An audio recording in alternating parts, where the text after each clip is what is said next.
We're all familiar with this haunting sound, the alarm waking us from a deep slumber. Even worse is the grogginess you feel throughout the day, meaning you probably didn't get enough sleep last night. But what exactly is sleep, and why do we need so much of it to be able to function properly during the day? Researchers estimate that we spend nearly a third of our lives asleep. What happens to the brain and body during this deep slumber? By the end of this video, you will know the details of the sleep cycle and how your shut-eye leads to many waking possibilities. To begin, we gathered some information from our fellow Psych 220 students using a survey to learn a little bit more about how sleep affects college students. Out of the 31 students who responded, 39% reported getting 5 to 6 hours of sleep the night before our 8 a.m. lecture.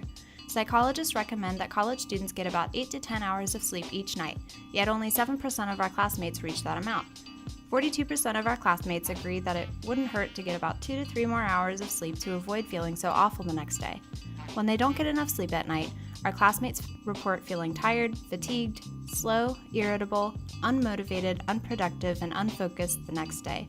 While these are some of the immediate consequences of not getting enough sleep, constantly sticking to a bad sleep schedule can lead to increased chances of diseases later in life. There is a 24% increase in heart attacks during spring daylight savings when we lose an hour of sleep, and a single poor night's sleep can lessen the productivity of the immune system by 20 to 25%. While sleep helps prevent diseases in the future, it's also extremely important for memory storage, energy conservation, and learning processes in the present. But how does sleep do this? What does our brain do to initiate sleep every night? Let's start at the beginning with the circadian rhythm, your body's internal clock that tells you when to wake up every day.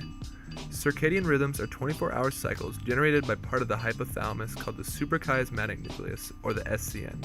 The SCN regulates circadian rhythm by controlling activity levels in different parts of the brain based on environmental cues like light and temperature. When the lights around you start to dim and the temperature cools down, your brain knows it's time for your body to sleep. Throughout the day, the basal forebrain releases adenosine, a neurochemical that makes you tired, so that by the end of the day, your body is ready to sleep. Caffeine is an adenosine antagonist. While your morning coffee may delay that sleepy feeling throughout the day, you eventually become dependent on it, as the adenosine receptors in the brain are being blocked and therefore multiply, making your body require more caffeine to elicit the same effects. About 2 to 3 hours before we go to bed, the pineal gland is told to release melatonin, a hormone that makes us sleepy. However, we often adjust our bedtime to fit our busy schedules. On the weekend, we college students usually expose ourselves to light and noise late at night and then choose to wake up much later in the morning. The onset of light when we wake up resets our circadian rhythm to late in the morning. On Monday morning, our bodies are still used to the sleep schedule from the weekend and it's hard to wake up. This is why it's so important to try and stick to the same sleep schedule 24/7. Next, let's take a look at the stages of sleep. There are 5 stages of the sleep cycle, which is completed multiple times throughout the night, with one total cycle lasting about 90 minutes. During the first stage of sleep, you are drowsy, and often fall in and out of sleep. An EEG shows jagged, low-frequency alpha waves with high amplitudes, meaning you are very relaxed, yet awake and able to respond to stimuli around you. In stage 2, you are in a state of deep relaxation. Theta waves dominate brain activity during this stage, and an EEG shows the occurrence of sleep spindles, which are bursts of high-frequency brain waves important for learning and memory. We spend about 50% of our total sleep time in stage 2, therefore improving learning and memory the longer we sleep and go through stage 2 of the sleep cycle. In stages 3 and 4 of sleep, one enters a deep sleep with low-frequency, high-amplitude delta waves dominating brain activity. Your heart rate, breathing rate, and brain activity decrease dramatically during these stages, a sign of the parasympathetic nervous system at work. People who wake up at this part of the sleep cycle often don't feel refreshed no matter how long they've slept. They feel disoriented because their body is initiating a sympathetic response immediately after they were in a state dominated by the parasympathetic nervous system.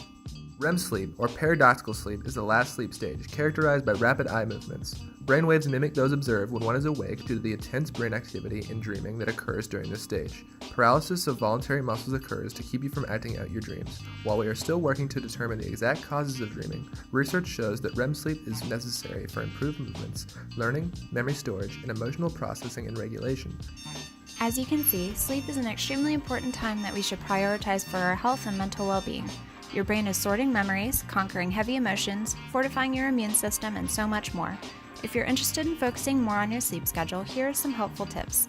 Schedule when you want to sleep to ensure you receive your recommended 8 to 10 hours. Avoid computer screens and cell phones for the hours leading up to your bedtime. When you're ready for bed, turn the temperature down, slip under the covers, and let yourself drift off to sleep. Keep up a consistent schedule, even on the weekends, and see if you notice any positive changes.